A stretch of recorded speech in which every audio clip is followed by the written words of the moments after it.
इतने अपराधी का सेटलमेंट तो भाजपा कार्यालय में और मुख्यमंत्री आवास में हो रहा है। बचा हुआ क्या है बिहार में? अपराधियों का बोलबाला है। बिहार गरीबी के मामले में, प्रति व्यक्ति आय के मामले में, निवेश के मामले में सबसे पिछड़ी है। शिक्षा, स्वास्थ्य, इस पर बोल रहे हैं क्या? बेरोजगारी का हब है, पलायन का हब है, बोल रहे हैं उस पर क्या? कैसे ठीक होगा Bihar? Election commission of India को नमो कमीशन ऑफ इंडिया में डेवलप कर दिया है। डेलीगेशन से बढ़िया से बात नहीं करता है चुनाव आयोग।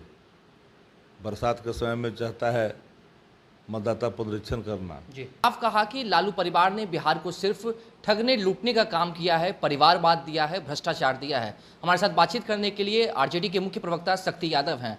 होगा जिस तरीके से उन्होंने अपने अभिभाषण में कहा लालू परिवार को लेकर, कैसे देखते हैं? राजनाथ सिंह जी को अपना बेटा पंकज समझ में नहीं आता है, अनुराग ठाकुर समझ में नहीं आता है, रविशंकर समझ में नहीं आते हैं, संजीव जो यहाँ हैं समझ में नहीं आते हैं, नितिन नवीन समझ में नहीं आते हैं। ये सब नहीं आता है समझ में क्या? विवेक ठाकुर समझ में नहीं आते हैं। भारतीय जनता पार्टी सबसे बड़ा परिवारवादी, भ्रष्टाचारी, बेविचारी पार्टी बन चुकी है देश के अंदर में, जो गरीबों का गला काटती है, खून चूसती है। गरीब विरोधी है, दलित विरोधी है, पिछड़ा विरोधी है, अल्पसंख्यक विरोधी है। राजनीत सिंह की राजनीतिक हैसियत, भले ही मंत्री हैं बात अलग है, वहाँ तो दो ही लोग का चलता है, दोनों गुजरात वाले का चलता है और तो किसी का चलता नहीं है। इन लोग के बयान का कोई मतलब भी नहीं है। सीनियर हैं, बड़ी बात उन्होंने किया है, उन्होंने कहा कि जब लालू यादव का शासन था तो जो भी अपराध होते थे, जो अपहरण होते थे, उसका सेटलमेंट लालू यादव करते थे, उनके आवास पर। गृह मंत्री रहे हैं ना वो। उत्तर प्रदेश में सारे अपराधियों का सेटलमेंट हो रहा है ना। आंकड़े उनके पास एनसीआरबी के हैं कि नहीं? तो सारा सेटलमेंट भाजपा कार्यालय में हो रहा है जी। इतने अपराधी का सेटलमेंट तो भाजपा कार्यालय में और मुख्यमंत्री आवास में हो रहा है।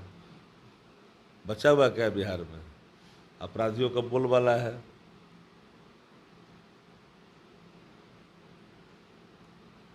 चारों तरफ चीख है, पुकार, भाड़ में जाए एनडीए सरकार। बिहार की आवाम का एक ही नारा, ऐसी सरकार को बिहार की आवाम अब देखना पसंद नहीं कर रही है। बहुत हो गया। जदयू समाप्ति हो गई, भाजपा में विलीन कर रही है। चार कंधाधारी जो मुख्यमंत्री के भाजपा से मिले ही हुए हैं। जदयू में बेचैनी है। यहाँ कई केंद्रीय मंत्री आएंगे, कोई मुद्दे की बात करने के लिए आता है क्या? मुर्दा उखाड़ता है।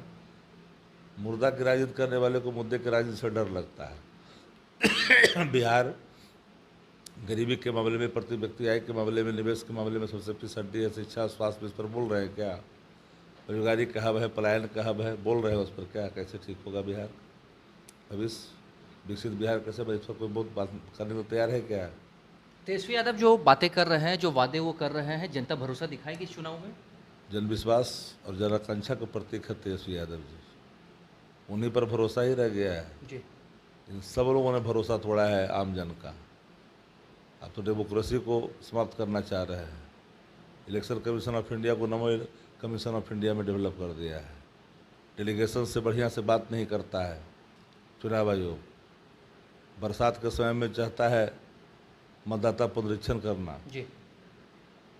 कैसे कर पाओगे 25 दिन में? डॉक्यूमेंट्स कहाँ से उपलब्ध होंगे उतने? राष्ट्रपति शासन के दलदल में बिहार को ढकेलना चाहते हो। मंशा जो भाजपा का है सबको पता है। नीतीश कुमार के नेतृत्व में यहाँ कोई चुनाव न होगा और न ही नीतीश कुमार के रहते यहाँ चुनाव होगा। दोनों स्थिति जान लीजिए। शक्ति जी, क्या महागठबंधन में सब कुछ ठीक है? एक तरफ जहां तेजस्वी यादव को मुख्यमंत्री का चेहरा देखा जा रहा है, तो मुकेश सहनी अपने आप को डिप्टी सीएम के तौर पर आगे बढ़ा रहे हैं। अत्यंत पिछड़ा का बेटा और दलित का बेटा और संख्या का बेटा को मुख्यमंत्री बनने का अधिकार नहीं है क्या? इस बात से सबको अधिकार है। कांग्रेस पार्टी में उनको भी अधिकार है, हर को अधिकार है बनने का। कहाँ को मना है? जी। ये बताइए कि जिस तरीके से महागठबंधन में जितने भी घटक दल हैं, शक्ति जी, बीजेपी का कहना है कि जितने जितने सीटों पर लड़ने का दावा कर रही है, सभी आंकड़ों को जोड़ दिया जाए तो 420 420 का आंकड़ा होता है। पहले अपने देख लेना। 420 वाली पार्टी भाजपा है। अपना तो लाइन संभाल ले रहा है। हमारे यहाँ कोई प्रॉब्लम तो है नहीं। हमारे यहाँ सब कुछ हो चुका है। 420 कह रही है महागठबंधन को, इंडिया अलायंस को। 420 तो खुद है। 420 उसका काम भी है। अब 420 है भी, वो भाजपा के अंदर है। एक आखिरी सवाल रहेगा, अरविंद केजरीवाल अब उन्होंने ऐलान कर दिया है कि बिहार चुनाव में वो भी बिहार में कदम रखने वाले हैं। पॉलिटिकल पार्टी को अधिकार है चुनाव लड़ने का, हम लोग किसी के अधिकार, फिर इंडिया ब्लॉक का क्या? हमने तो एक लाइन में कहा, हमने कहा हर पॉलिटिकल पार्टियों का अधिकार है चुनाव लड़ने का। ठीक है, तो देखा आपने, हमारे साथ बातचीत करने के लिए आरजेडी के मुख्य प्रवक्ता शक्ति यादव थे। साफ तौर पे जिस तरीके से बीजेपी अब निशाना साध रही है लालू परिवार के ऊपर, राजनाथ सिंह ने जो भी बयान दिया उस पर अब साफ कहना है कि पहले वो अपने तरफ झांक कर देखे, और जिस तरीके से लालू परिवार पर निशाना बनाया गया है उसको लेकर इन्होंने कहा कि अब जो भी बातें बीजेपी की तरफ से की जा रही है वो बिल्कुल ही बेबुनियाद है। तेजस्वी यादव की सरकार बनने वाली और बिहार की जो जनता है वो तेजस्वी यादव पर भरोसा दिखाएगी। फिलहाल इस खबर में इतना ही। नवभारत टाइम्स के साथ बने रहें। पटना से साकिब कुमार।